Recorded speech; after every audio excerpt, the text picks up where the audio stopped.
Welcome to the Smashville Fantasy Football Podcast. I'm your trade addict host, Andrew Banta, joined by our analyst who swears he can predict the future, Will Ott. Get ready for armchair analysis, friendly banter, and a whole lot of fantasy fun.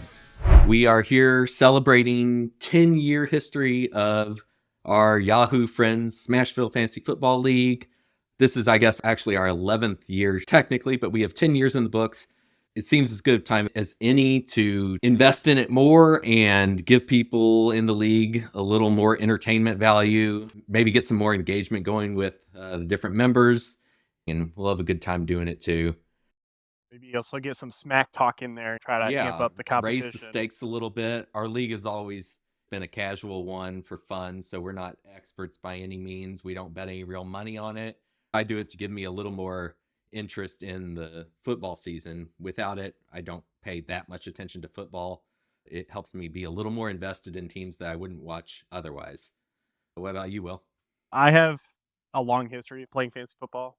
I started playing fantasy football back in 2005 when we were in high school, and then I continued until around 2013. I swore I would never play fantasy football again because it took way too much time for me to be invested in watching fantasy football. And once this league kicked off for 2 or 3 years, 4 years, I finally said, sure, I'll play. And from there, it's been reignition of the addiction of fantasy football. Unfortunately, my history does not really show that I have a lot of experience in fantasy football. I have, across all of my years of playing fantasy football, I have one win. I typically would play 3 or 4 fantasy leagues a year, and I have several second place finishes. Is your one win in this league or in a different league? No, different league. It was back in, I think 2005 was ironically, I think my first year playing fantasy football. It's the only year that I actually won a fantasy football league. That is a long drought. It has been it's been tough. It's been terrible. I've had plenty of second places to go with it. Just missing that first. Not at the expense of my results, but I'm rooting for you at least a little bit to end that drought. You don't want a Lions situation for you. That's okay if I'm a Lions situation. The big thing for me is my competitiveness is high. We play on Yahoo, and it gives you a rating depending on how often you beat players that are higher ranked than you or lower ranked than you. And I'm the highest rated player in our league. I'm just barely above the threshold between Diamond and Platinum. Not that it means a whole lot, but it shows that I'm consistent against players of decent skill level, and I just been a little bit unlucky. What goes into the rating? I'm ranked 3rd in our group of 12. I'm Platinum level. When I win, it goes up. When I lose, it goes down. But beyond that, I don't really know how much it weighs being in multiple leagues or beating people who are ranked higher than you versus lower than you. What do you know about what goes into those levels? What can our league members take away from that when they look down their list and see where they are? It is weighted. So if I play against someone that is a bronze player and I win, I'm only going to get 1 or 2 points. If I lose, I'm going to lose like 20. So my rating is going to be affected when playing negatively against lower players and more positively influenced by winning against higher rated players. By saying I'm in that diamond echelon is that I have played against other players that have found success on Yahoo Fantasy Football site. And also I tend to do well against lower tiered opponents. If I'm up against silver or gold player, more often than not, I will succeed. My rating will go up. And that is global. That is not just on our league. So because I'm also playing multiple leagues, gives me opportunity to improve my rating or my score quicker. I don't think I've sniffed diamond yet. I remember at one point I was tied for the top level tier with whoever else was at the top in our league. Maybe at the time that happened, it was gold, and I was like, oh, is that the top ranking? I didn't know if anything was higher than gold even. Yeah, I think it was Caitlin because she's performed very well. I know she's been playing longer than I have. I'm assuming I'm the highest I've ever been now since I did win it last year. I'd imagine I got a bump of points near the end last year and probably wasn't higher before that at any point. I was basically in silver tier all the way up until 2018 when I restarted playing fantasy football again. Although I don't know if their rating system really existed back then. Once I got back into it, it skyrocketed back up to diamond. I'm definitely a fresher, more novice player than you are. This is my 10th year in this league. I missed the very first year. Don't know why Chris didn't invite me. What's up, Commissioner? chime in when you have a decent answer. But Salty. I have been playing for those 10 years. That was my introduction to fantasy football. I've never done any league outside of our league. So I'm not up against super stiff competition. No offense to you or anyone else, but we have 2 diamond ranks, yourself and Caitlin. I'm platinum, a couple golds, and the rest are all bronzes. Yeah. We're not the cream of the crop, but I prefer to play against people I know. It makes it a little more fun.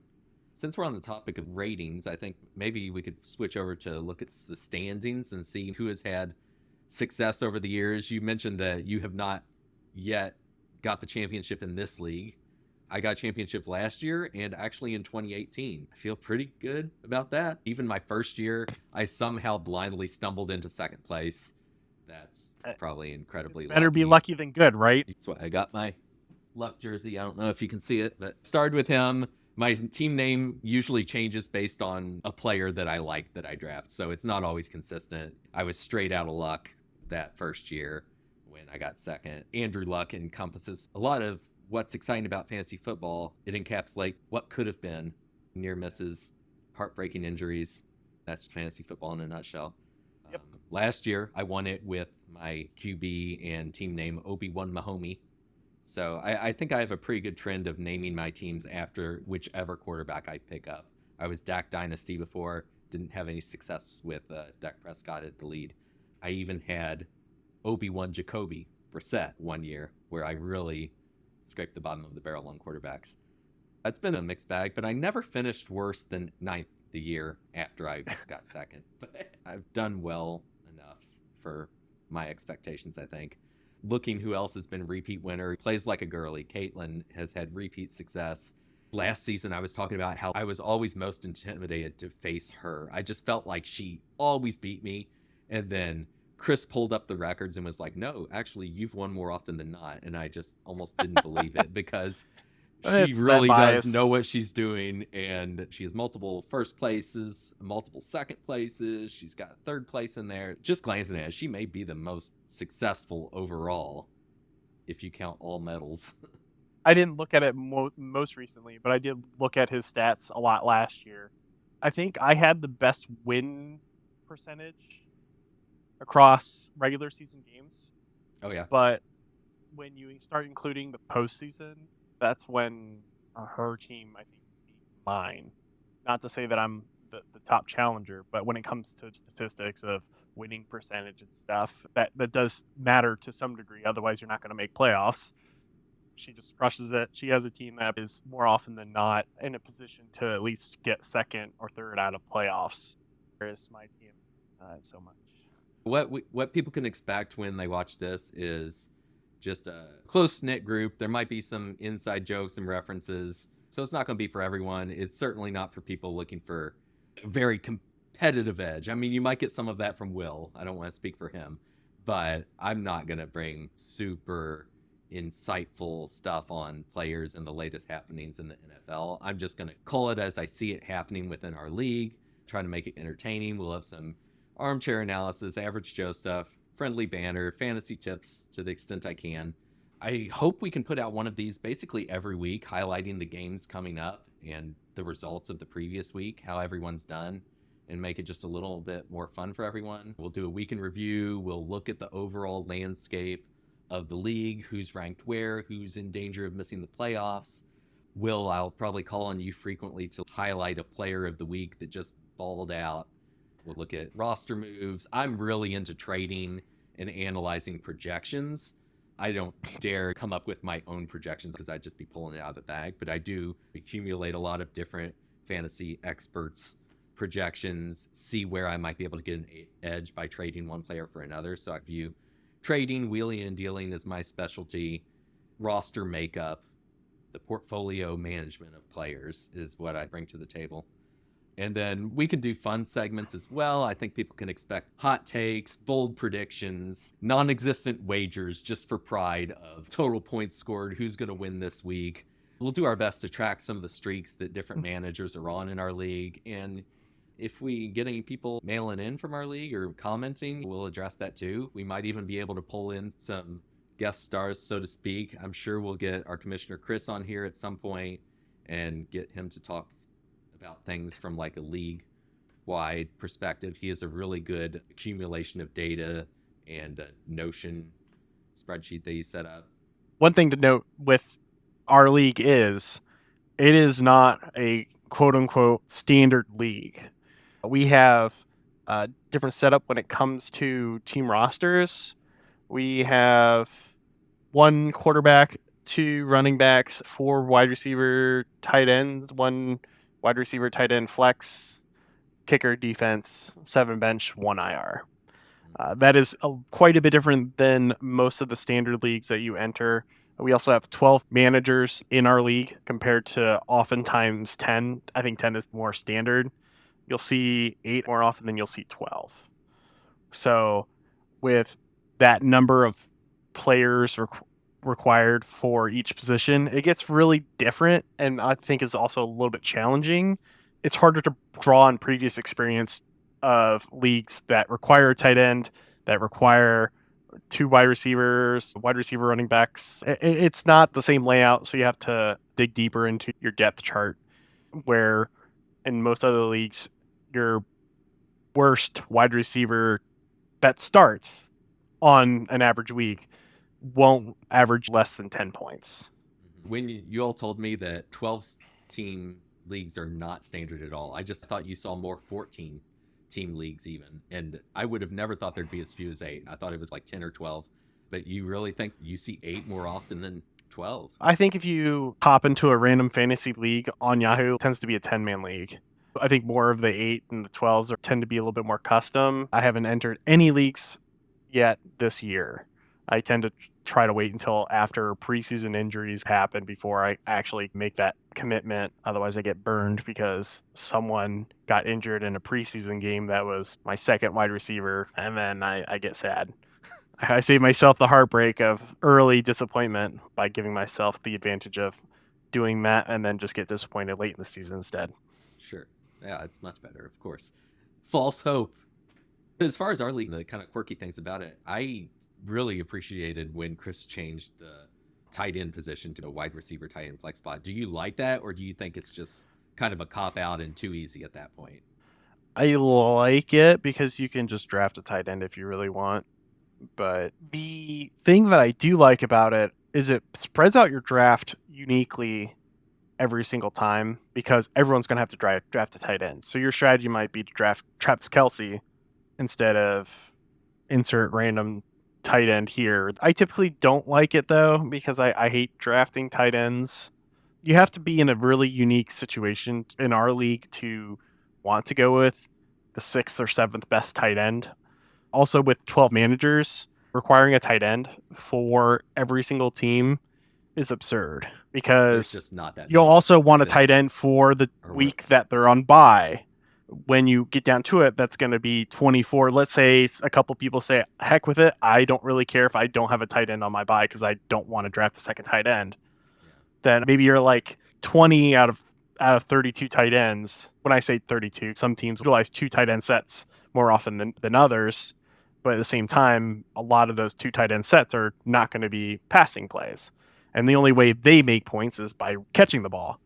There's no pancake. If you pancake a guy or you have quality blocks, I don't think there is such a stat in fantasy. There are, I think, for pancakes, but if you really wanted to get into creating a really wonky league, I have done a really wonky league where you actually had defensive players and you had like off like existed, 2 you get 2 offensive linemen or something like that, 2 defensive linemen and a linebacker, safety, cornerback or something like that. It was real wonky. I loved it, but I hated it at the same time because you really have to keep track of who gets a lot of tackles on defense or who the best offensive linemen are who are going to get those pancakes or something like that and start racking up some points. Otherwise, it's a dead roster spot, which if you're really good, you'll know how to separate yourself in those spots. Well, for a casual fan such as me who's very offense oriented and entertained by that and doesn't pay much attention to defense, that sounds like torture. That sounds awful. I do not want to follow defensive stats and try to figure out who's better. I would just be plugging in whatever Yahoo tells me to at that point. The one fun part, though, is that you get someone like Jared Allen, who's at the time, I think he was still with Kansas City. He was absolutely tearing it up. And then you have like Junior Seau, who's this monster dude, like crushing it. And then you get Darren Sharper, Brian Hawkins and stuff in the safety position, Charles Woodson in cornerback, for instance. It's kind of a real fun way to really root for those defensive players and not just hope for an offensive bloodbath. Since this episode's a little bit of a retrospective before we start looking forward at this season, do you have any moments from your entire time in this league that stand out to you? Maybe something jumps out to you that was either heartbreaking or just insane that it happened the way it did. So there were two things. One was the year where 2 years ago, I believe, where the Bengals Patriots game got canceled. It was Bengals someone. That week was our championship week. And Yahoo decided to not award points for the next week for the two teams that their game basically got postponed / canceled. And they never So did. They never retroactively applied. They them? never. It was in the first quarter, It's too so late. they had like 2 points. Okay, it was I think a Monday Night Football game. Yeah. Joe Burrow got like a point or 2 points or something like that, and that was in the championship game. And so instead of, in my opinion, the proper winner, or at least should have had an actual shot of winning the championship, Mikey P got it. Oh man, shots fired. Because it was. I mean, he got robbed, huh? I think he got robbed. I think that those circumstances should have allowed for the players that did not receive points due to the game being canceled to be able to score points the next week. Yeah. Otherwise, it's basically a bye for them. There was no option to say, hey, this other guy that plays on Monday night is available. I'm going to swap out that bench real quick because that game was canceled. There was no opportunity to make up points. Yeah. I think Chris had 2 players that were playing that night that would have easily made up the difference to win that championship game. So that was my first one. That was a really weird incident. I hope that it never happens again because I don't want to see anyone like that to get injured, anything like that. But at the same time, I also would love to see there be guidelines for fantasy websites like Yahoo, ESPN, or whatever to compensate in some way for having a unscheduled bye, because it's not an injury. It's not anything like that that is normal or just happens and then they miss, but the rest of the game's played. I think that was a big thing in our league, and it stood out a lot for me, especially because I think I'd been doing quite well. I think I might have been the lead in the standings going into the playoffs, and I played Mike, and everything went bad. He had players that I think would normally score like 7 or 8 points, and they ended up scoring 40 or something like that. And I was like, okay, well, that's just fantasy football. And then after that, it's like, okay, that's not just fantasy football. That is garbage. I do not agree. I think that's silly. No, it doesn't exist in my book. I think I probably rely on projections too much. I'll see who I'm up against, and I'm like, oh, I'm projected to do 125 points this week, and they're only projected at 85, and then they win, and I'm pissed about it. You can't tell the future, so I do rely on that a lot. I'm like, I should go undefeated this year, and of course that doesn't. So this leads to my second thing from being in our league. Was last year, I did a great job of drafting. I drafted, I think, Tua in like the 7th or 8th round because everyone had picked Patrick Mahomes, Josh Allen really early, and I kind of just sat on it, knowing that Tyreek Hill is now in Miami. So I'm like, okay, I picked up Tyreek Hill in the first round because he's a baller, you know? Okay, great. I've got this like duo, and then I picked up Raheem Mostert kind of late because he performed well in San Francisco. I mean, he's scheduled to be RB1. It was between him, I think, and Jeff Wilson Jr., and Jeff Wilson Jr. got hurt, and Raheem Mostert was coming off of an injury and outlasted him, and then just started, hey, I'm good to go, guys.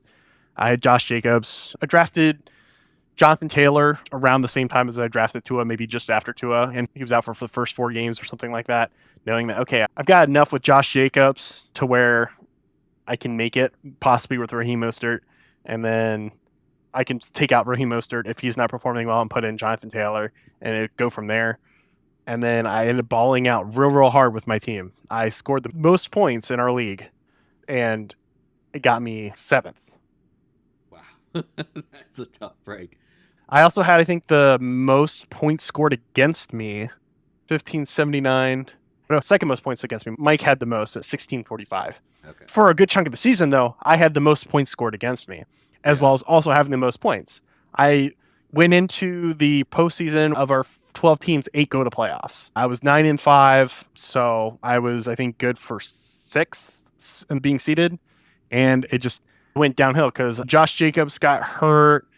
Jonathan Taylor, I think, got re-injured, something like that. Tyreek Hill missed like a game around playoff time, or what left the game early. I think that was the case. With all of that, all of a sudden, my week 17 roster started Tua. I had Jonathan Taylor, Khalil Herbert, Tyreek Hill, who got only 7 points because I think he left the game early.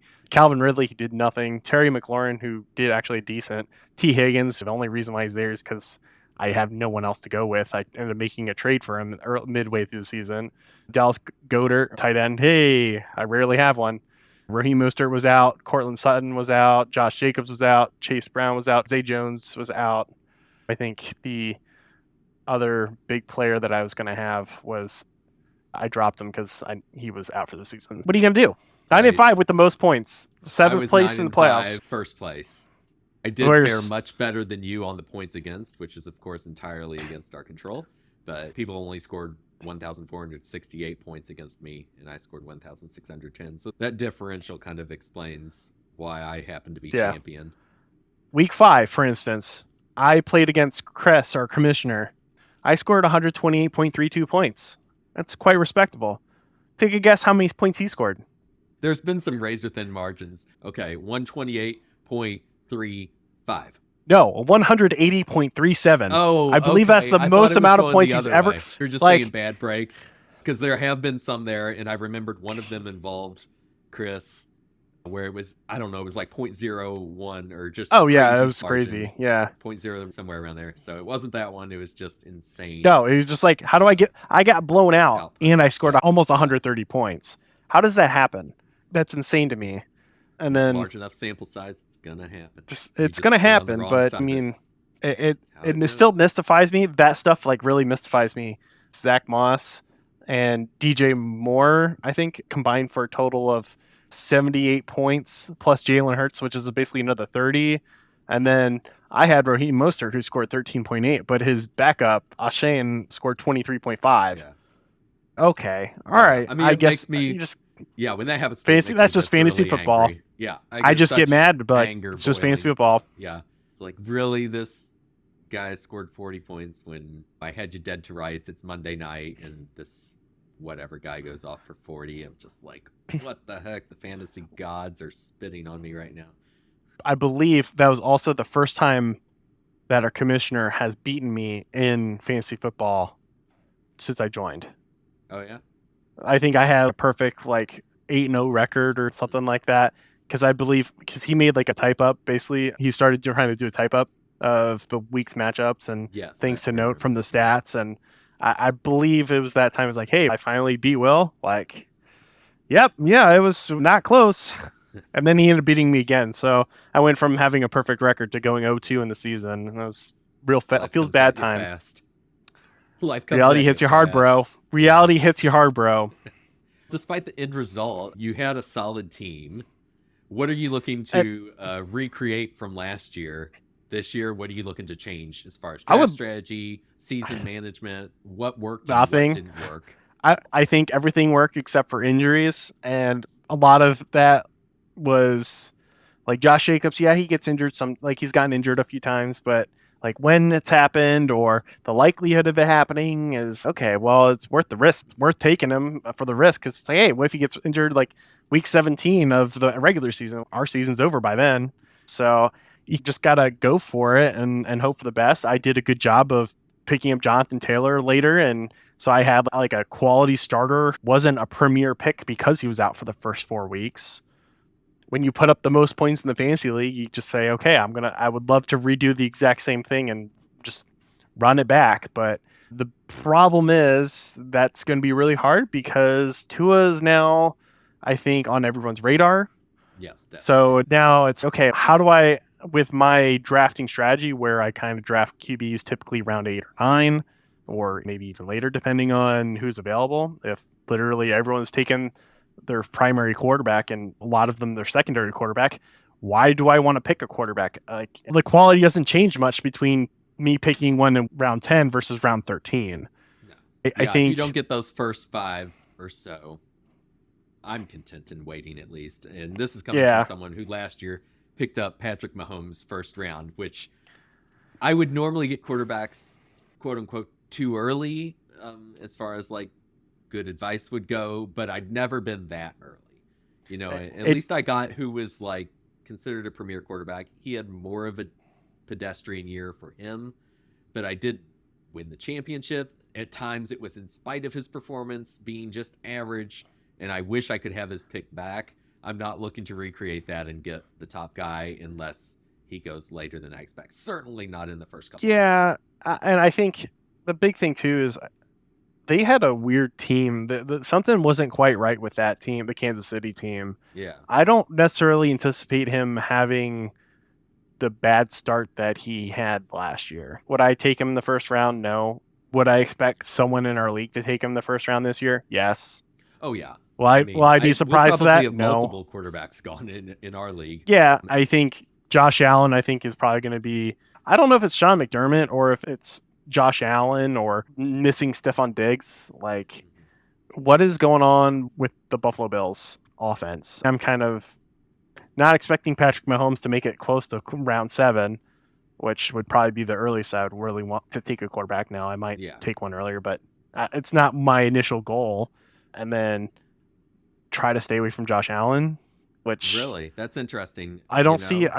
I don't think their chemistry is working anymore. I don't see it. I want Josh Allen to succeed. I'm a Josh Allen fan, but I don't see him making it. Not expect Patrick Mahomes to make it to where I would want to take him for value, and Josh Allen's going to be gone because he's got taken above value. I don't feel like he's got the chemistry. I think your Josh Allen prediction definitely qualifies as a hot take because the consensus experts on him have just been like ranking him 1 across the board, ADP and experts voting.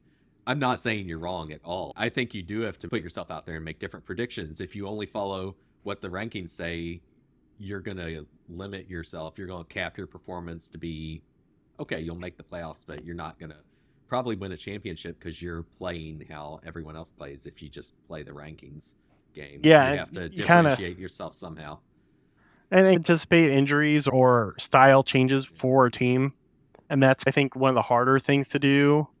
But it worked. It was really easy for me last year just because Tyreek Hill is such a dynamic threat to where, hey, yeah, okay, I'm picking Tyreek Hill. And if the opportunity presents itself, I'm 100% drafting Tua. Yeah, for what's worth, I took Josh Allen in the beginning of the 3rd round in a mock draft.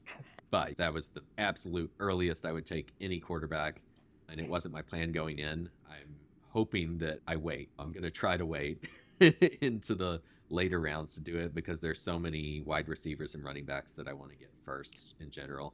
And you telling me kind of your thoughts on Josh Allen, I'm going to take that into consideration as well and think, okay, don't get tempted on him too early. I think he's going to be gone too quickly anyway. Yeah, probably. He'll probably be whatever. First round in our league. Yeah, Joe Burrow is one that's like, hey, I would love to take him, but the history of the Bengals is to have a bad offensive line. So if he can't stay protected, he either can't stay healthy or he doesn't have enough time to make throws. I think he's a great player. I just don't feel like he's set up for the success that you want to have from a fantasy football perspective. I'm going to have a horrible quarterback, and I'll just have to make do because our managers in our league are already skewing early on their quarterback picks. And I don't want to try to outdo them on that strategy because that's a game I can't win. So I'm just going to sit back and wait and make the best of it. Because you can also, even if it's a bad QB, you can always get a positional player like a wide receiver or a running back who is going to be as much of a game changer as Patrick Mahomes on a good year. For instance, Tyreek Hill was, I think, number 1 in fantasy points for a good chunk of the year. Everyone's drafting quarterbacks, and I'm okay with drafting Tyreek Hill because he's going to be a monster, and he ends up putting up crazy points. But what's something that you're trying to recreate from last year? Because you said that you're not really interested in running it back, but at the same time, there's, I think, things that you liked about your roster, right? Yeah, definitely. I think I drafted pretty well on the running backs. In fact, if anything, I made a mistake being a little too trade happy early, and I traded some good guys away. I don't think many of my trades really worked out in my favor last year, and despite that going against me, I still won. But I had Travis Etienne, James Conner, Breece Hall, Alvin Kamara. I really like all those guys, and I felt really happy with my draft. But then I'm like, oh man, I want to actually play all those guys. So I end up trading one of them pretty early. I know I traded James Conner, and he ended up getting injured week 4. So that worked out okay. I can't remember who I got for him. But even then, that's just a random luck of the draw. I can't really say it was a good trade because he got injured. It didn't make sense to trade. That's just random. Got lucky. That's when it's like, that's fantasy football. That's fantasy football. Who I actually got in my trades wasn't anything to write home about. It didn't work out that well for me. I think I'd recreate the drafting really strong at wide receiver and running back, and just accentuate that by not reaching on a quarterback, really. I want to stay active in trading, even though I didn't love the end results of the trades last year. I like the spirit of the trades. And I want to be patient on guys. I was patient on certain guys. Breece Hall, I waited so long for him to finally break out, and he was a big reason that I ended up winning. Like that first half of the season, maybe even more, it was getting to the point where I couldn't even start him. But then I waited, and finally he started consistently showing the ability to put points on the board. So I could ease him back into my starting lineup after losing faith in him, but not getting rid of him. And yeah, he put up some big points. Also being active on the waiver wire, that has always worked out for me really well. If I compare waiver wire moves, I'm usually near the top. I had 21 moves, only surpassed by Wu-Tang Financial with 28 moves. Oh, sorry, Under the Radar had 24 too. But I'm definitely always in the top couple of moves, being really active in hopping on guys when they get a chance that they didn't have before. I got Kyron Williams, and he was a league winner for me too, and he did not get drafted. And now he's going to go in, what's his ADP? He's being projected in the second round. ADP is a stat that I don't really look at as much because I want to be better than the average player. Yes. So I can take it into consideration, but that's not my big stat to go with. I think every single time I've done a fantasy football draft on Yahoo, it gives you those like summaries of how did your draft go. I don't think I really ever get above B, straight up B.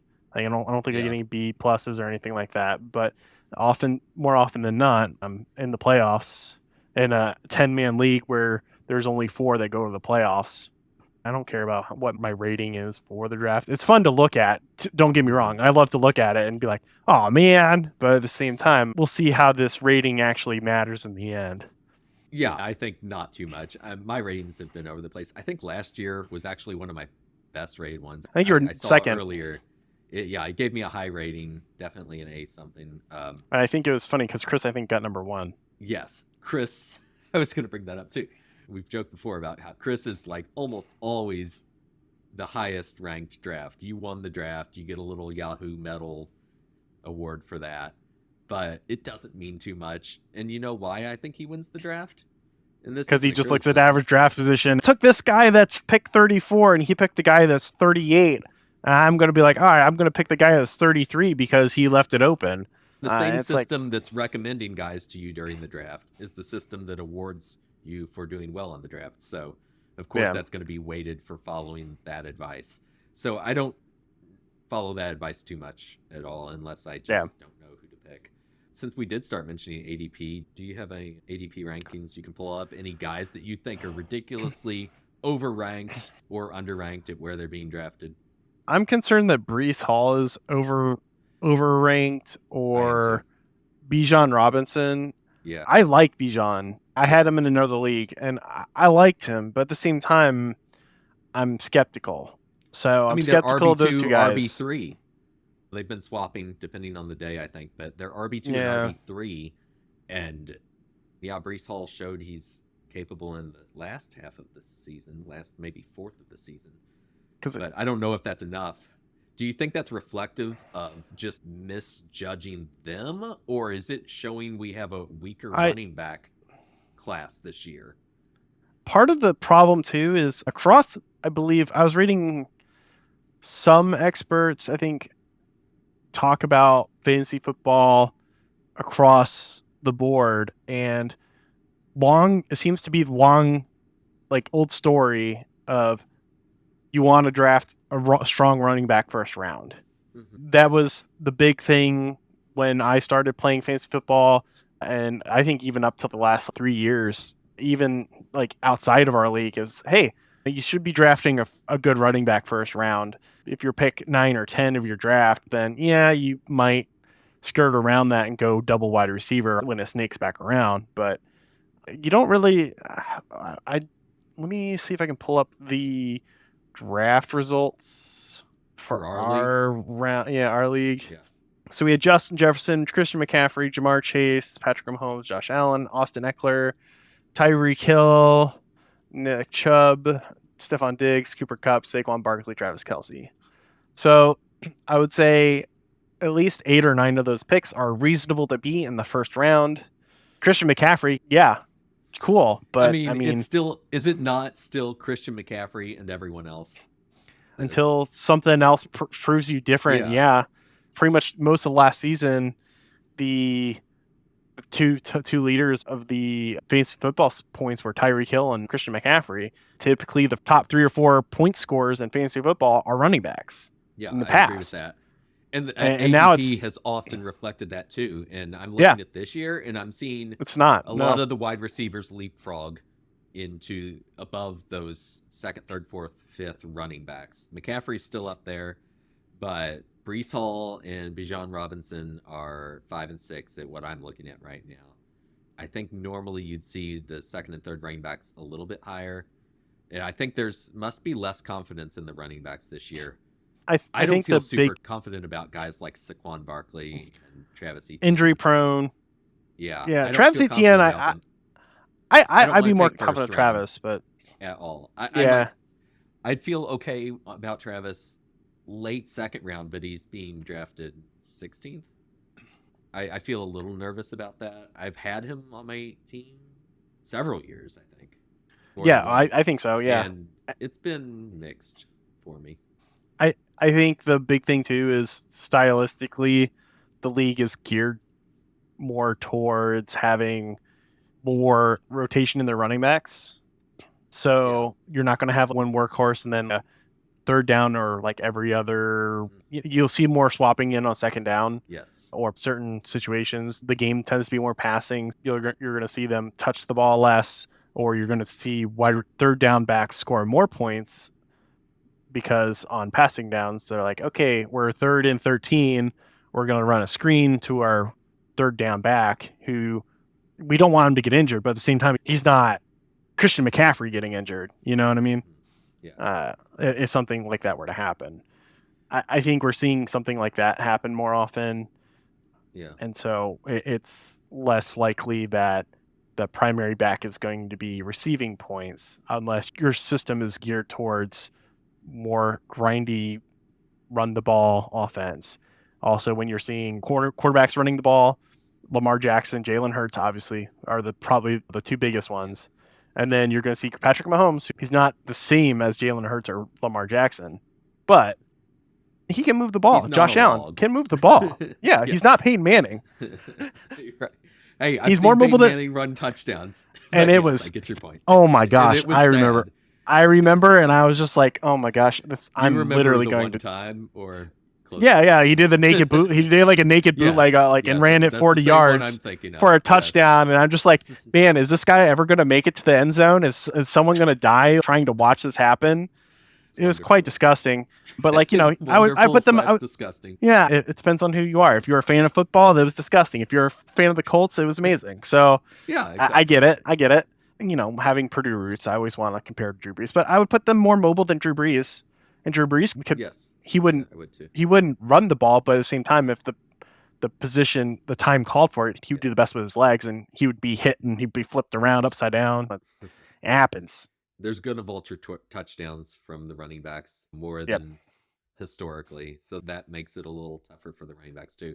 The one Shaw and Alexander, Priest Holmes, rest in peace, guys. Your time of having running backs like those are long gone. Yeah, At least I still do like getting the workhorse running backs to the extent that they exist, because there are no questions, at least on your roster, that they are the guy. And if they get injured, there's usually a clear new guy. And you don't Yeah. have very often a total committee approach where you're like, I'm flipping a coin at which guy I start here, because they're going to split the workload 60-40 one way or the other, and you don't know which way it's Yeah. going to be any week.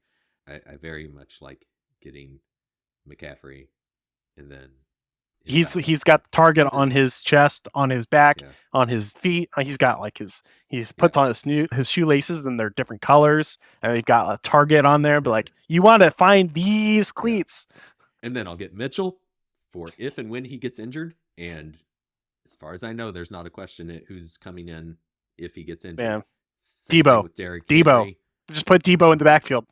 I have enough things that I have to gamble with each week on who do I start that I like to have some certainties on my roster. Absolutely. Have you followed the track of Justin Jefferson and Cooper Kupp on the ADP? I've been a little fascinated on them and how their rankings have been changing. Justin Jefferson was starting pretty low, and I was like, what is going on? But now JJ he's McCaffrey all the way up to 4th. And I'm like, what is the... Now I think he's overranked, and before I thought he was underranked. I thought he was up there previously, and then he's moved down. But I don't really keep my mind on. I can't remember. Maybe it was just JJ McCarthy. I thought he was pretty. I thought he had fallen down the draft boards, and I thought there were a couple mock drafts where he was going later. I can't draft Justin Jefferson unless he's like round 3, which kind of stinks. I've been a big fan of Austin Eckler in the past, and he's on the Commanders now, and I'm like, no, get me out. I cannot be on the Austin Eckler hype train. And then Cooper Kupp, I've loved having in the past, but he is... Oh, yeah, you've been a big fan of him. Yes, I've been a huge fan of him. Even as... I didn't have him last year, but even as recently as last year. Now he's overall 38th. Sounds about right. You think that sounds about right? What's his situation this year? Why would he be lower than one of the top wide receivers that he has been in the past? What's going on with that team? I think it's more the other players that are younger and coming into the league are expected to perform better or be more of a focal point of the offense. I think that's what it comes down to. You'll see a lot of players, even from last year, like Stephon Diggs. I don't think Stephon Diggs is going to go in the first round, and he went first round, pick like 9. 2. I don't think Austin Eckler is going to go up there. Right there, yeah. Diggs is around that same spot now, 39 overall. Yeah. AJ Brown, I don't know where he's at. I'm looking at last year's stuff, so he went early second round. He's going 9th, so he's... Oh, really? Yeah, he's very early. What do you think of Marvin Harrison Jr.? I was surprised that the average draft position and Yahoo had him rated as high as they did. Yeah. I was like, oh, they'll probably have him in the 8th or 9th round, and I'll pick him in like the 7th round because I think he's actually going to be good. Way. But not even close. I was like, wow, all right. Apparently everyone else is on the same train as I am, and so I will probably never see the lights of Marvin Harrison Jr. on my team. You could, the way he's being drafted, you could target him in the 2nd round and not get him. He's been going very early 2nd round in almost everything I've seen. I don't think he's Jamar Chase level of talent. Okay, I shouldn't say that. I like to be skeptical of a lot of rookie players, but I would be more sure that Jamar Chase would be successful year 1 than I feel like Marvin Harrison Jr. will be successful year 1. Mm-hmm. I am not a big fan of Kyler Murray, with reports about him like not studying and having a clause for a lot of different things, and the coaching staff situation has been terrible in Arizona, and I don't see it. I don't think he's going to be as successful as what his average draft position will correlate with. I don't follow college football really at all, so I have no personal opinions on Marvin Harrison. It's just the fact that he's a rookie, and I can't believe he's breaking top 12, I've seen him go first round in mock drafts. Yeah. Now, I think his ADP is more mid second round, 17th overall, but you just don't know with a rookie. He hasn't faced NFL teams before. Also, I don't know what his height.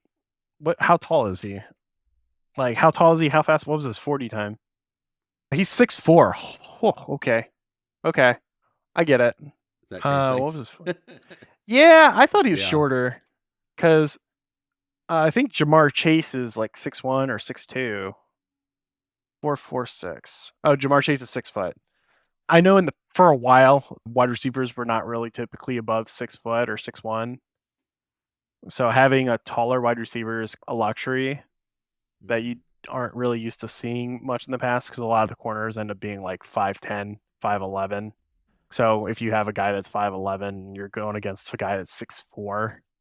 Like, I'm sorry, but playing basketball, like me playing against someone that's 6'4", no, that's not going to go well. Look at other guys. You got Calvin Johnson, 6'5". Yeah, he's just a different unit. Like Yeah, he was also a long time ago now. So that was everything really about him was an insane. outlier at the time.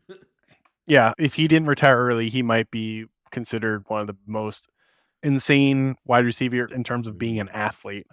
Yeah. Over his duration over a career. Because he retired so early, I think it might be a little bit hard to make that case because he didn't make it that far.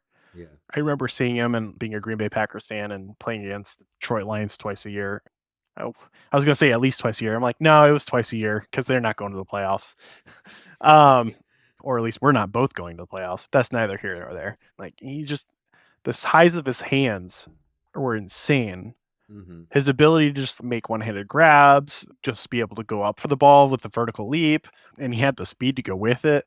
Like, he's just a freak of nature. There's a reason why he was called Megatron. Yeah. A little bit of a tangent, but did you see some interview he did well after retirement? He showed the state of his hands from the years in the league and the toll it's taking on him. His fingers are all just like crooked, like they go at crazy angles because of catching the football.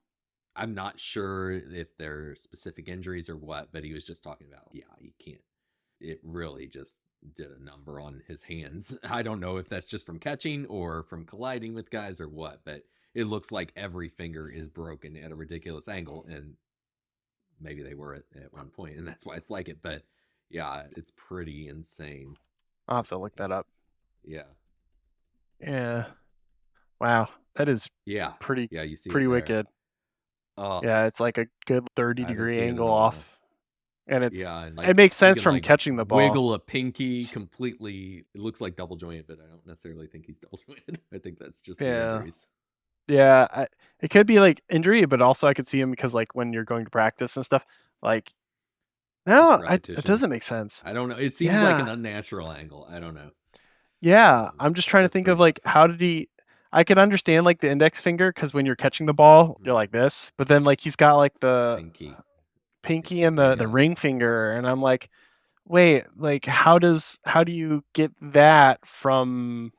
Yeah, I don't know. That'll be something I'll have to check out later. Yeah, I don't know. It'll be fun to kind of see where the season goes. We'll still have 12 managers in our league, from what I have seen. We have our draft next week, so we'll do a podcast with that, which will be a little bit longer. Yep. I don't think we have any rule changes within our league that we'd have to think about or worry about. We still have those, 4 wide receiver tight end flex spots. Is that right? Yeah, that's the kind of unique thing about it. It's standard, not half or full PPR. What do most leagues do as far as PPR? Points per reception for people. I don't remember. I've never put too much stock in PPR. I probably should. Talked about enough that I'm like, oh, maybe we're unique in not doing it. So many of the rankings that I see consider that. They're like, oh, choose this guy. He's great in PPR, or if it's at least half. And I'm like, well, we don't do that. So I don't know if I should really listen to that advice or not.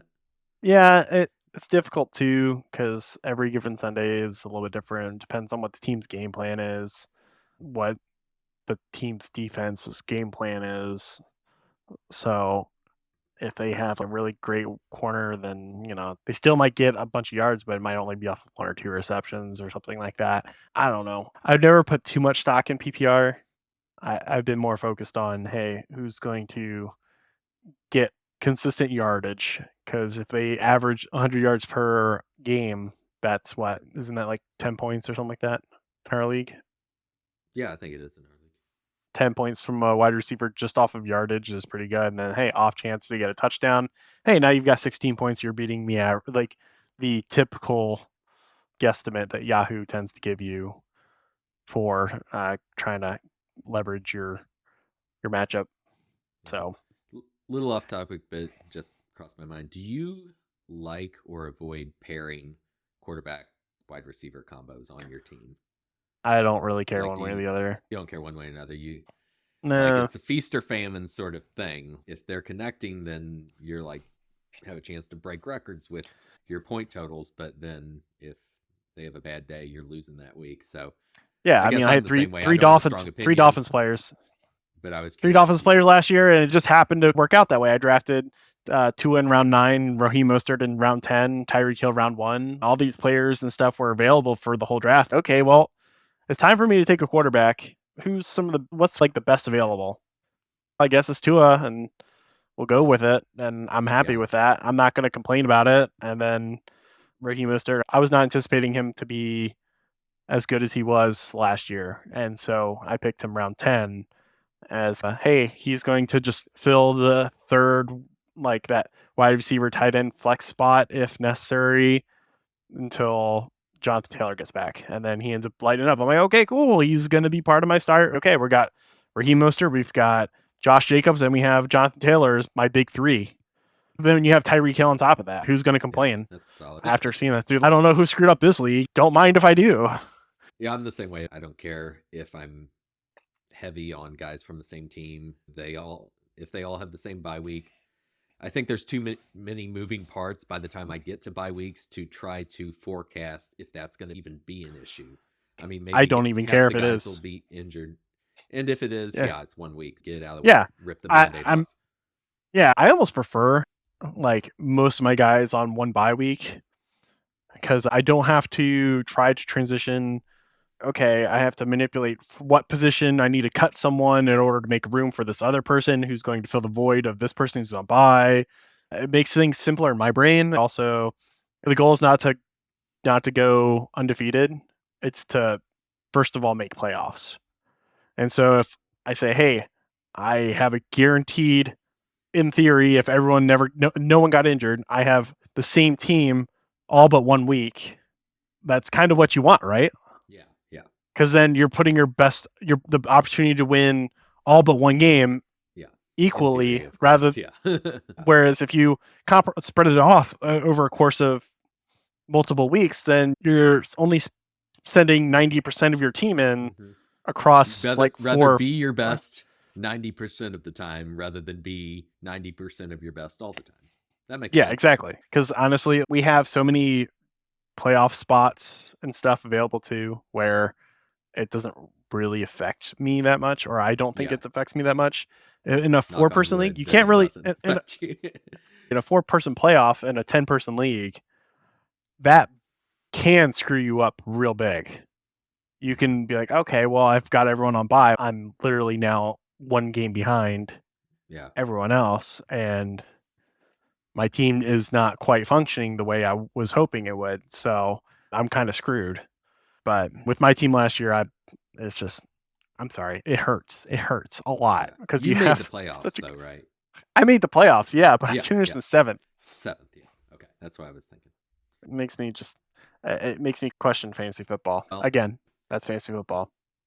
Do you have any topics you wanted to bring up that you've been raring to talk about? Any bold predictions for this season? Are you gonna bold prediction and say you're going to win this year? No, I was gonna go make a bold prediction and saying I'm not going to win. Oh, okay. That's my bold prediction. Yes, it is. It's very bold. I'll make that same bold prediction that I'm not going to win. I don't think I'm going to go back to back. I think I'm going to be distracted by doing this podcast. I'm going to have other stuff on my mind, and I'm not going to have the same success I had last year. but that's okay. My real bold prediction would be my first round pick is going to not be even close to an average draft position. It's not. Really? First round? I How don't can you think my get first that round. far off? What I I think see is normally it diverges. It starts off real clustered with a couple exceptions, but at least if you're a person that follows, players in the league pretty well, I would have expected that you'd have similar opinions to ADP in the first couple rounds, and then that would definitely diverge by the middle rounds. I don't know because I don't know what position I'm drafting. Because if Yeah, I'm who are you drafting one, I'm drafting? drafting Christian McCaffrey. So Okay. I guess I would be on pretty close to average draft position. But if I'm because no one can take him from you if you're drafting first, Yeah. so you can give Yeah. that away. Yeah, So, I can't. yeah, I I'm not going to get it typically out of you if you're drafting fifth, who you're picking, of course. I'm so used to drafting in the like 9th, 10th, 11th, Yeah. 12th positions to where basically my first round pick is probably going to be closer to like average draft position 14 or 15. Okay. I don't have the same viewpoints, and I'm like, maybe it's because I'm getting older, I'm getting more stubborn, and I'm like, no, this doesn't work this way. In our league, it is very different in terms of who's drafting what position. Seeing a lot of quarterbacks go in round one. Yeah. Round one is just okay. All right, maybe I will be in line closer to the actual average draft position just because of that. But in terms of what most other drafts and stuff would be like, no, I don't know if I can do that. I'm just rooting for some defenses to start going round 6. Thanks, Chris. Yes. Thanks, thank Mike. you, everyone who wants to do that. And if you watch this, you'll know I'm laughing at you if you do that, in all seriousness. But I want to load up on wide receivers and running backs. I'll tell everyone that much. So anyone else who goes off the board early helps me in that goal. One more thing I wanted to just touch upon. We talked about the fact that our league has some unique rules. None are changing this year, so it's pretty consistent. What about the NFL? Obviously, there's one big rule that's changing. The kickoff, yeah. The kickoff. Is that going to affect anything? I don't see an immediate impact, but are we going to have kickers get more chances? Could kickers that can really boot it from distance have slightly more value? I don't think it's going to transform fantasy football, but do you foresee any shifts that could happen because of that? I think you're going to see late game offenses get the ball back. So teams that were good but not great are going to have more opportunities to put up points, fantasy points. Okay. That'd be my guess. Okay. But with a first year role, it's a shot in the dark. Yeah. Do you like the change? I do. I think it seems pretty cool to me. It's entertaining on a different perspective because I think onside kicks, there's a couple of reasons why those were bad. One is player safety. Yeah, I think anyone can get behind, or anyone should be able to get behind. 2, the action of an onside kick is very sudden, very quick. It's bang, bang, that's it. It's over. You don't really get to see like the intricacies of it. There's a lot of people basically like, oh, it's our ball. And they're like trying to fight for the ball when the possession's already in my head. The play is ended, so the possession should be staying with this person, but it's really hard to identify possession when there's 20 people sitting on the ball, which I think just eats up a lot of time as a viewer. It's not really interesting or exciting. I think having the new kickoff rule with onside kicks be more engaging, more interesting, and more native to how a normal kickoff would be, where you're kicking it and it goes like way down the field. So I think it'll be more intuitive for people that don't normally watch.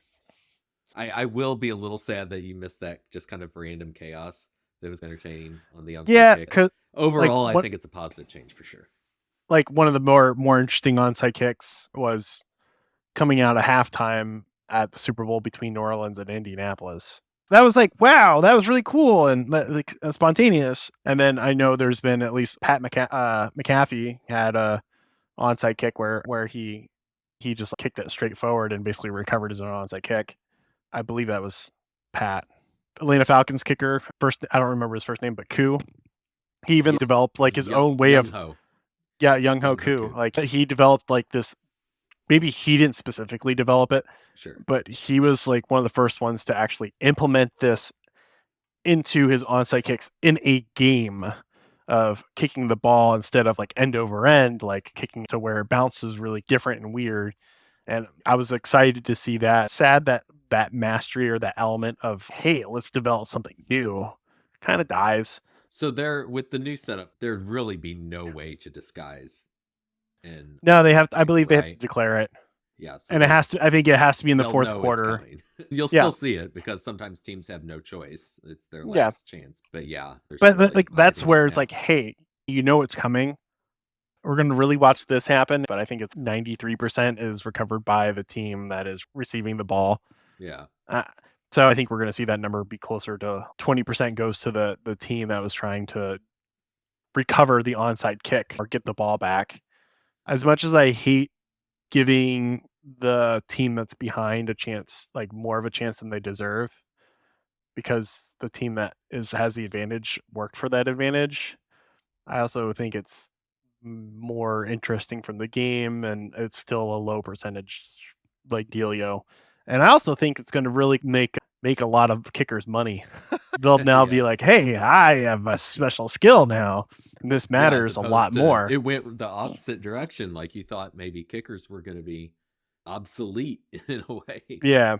The way things were trending with the kickoff rule changes in recent years, but now it's reinvigorated that position. The kickers and punters don't always do kickoffs, and like sometimes punters do them, and sometimes kickers just kick field goals and so on and so forth because of different things. And I think you're going to see a kind of a shift in that too. So you might see more kickers doing it because they're trying to get the right angle rather than just kick it through the back of the end zone for those kinds of kicks. Well, if that's all you've got, I guess we can wrap it up. I'm really excited with this season. We have a guest popping in right now. This will be our first official guest Hi, here. Persimmon. She's our social cat. We'll also try to get some league members in here in coming weeks. We'll get Commissioner in. I'm excited, and hopefully people in our league will be watching a couple of these as well. If anyone who is watching wants to send in some questions or say that you want to appear on the podcast, email me at smashvillefantasyfootball@gmail.com. I would love to hear your thoughts, what you want to hear talked about with our league. And maybe we'll get some people on, see how many people we can invite on over the course of the season. We'll try to do one of these a week. This is a spare time thing for us, so we may miss some weeks. We may double up some weeks. We've got a couple mock drafts in the bag that I'm going to pull out over this next week. And then we have the live draft coming up next Wednesday, August 28th, I think. Is that right? Mm-hmm. Yep. So Yep. We'll be doing the live draft, and that'll kick off the season. I'm fired up, Will. Are you fired up? Absolutely not. Sounds good. That's it for this episode of the Smashville Fantasy Football Podcast. As always, we have aspirations of adequacy, so come back and we'll try to do a bit better next time. Who knows, we may even reveal that one sneaky trick guaranteed to win your fantasy league. But until then, keep those trades rolling and get your lineup set before kickoff. See you next week.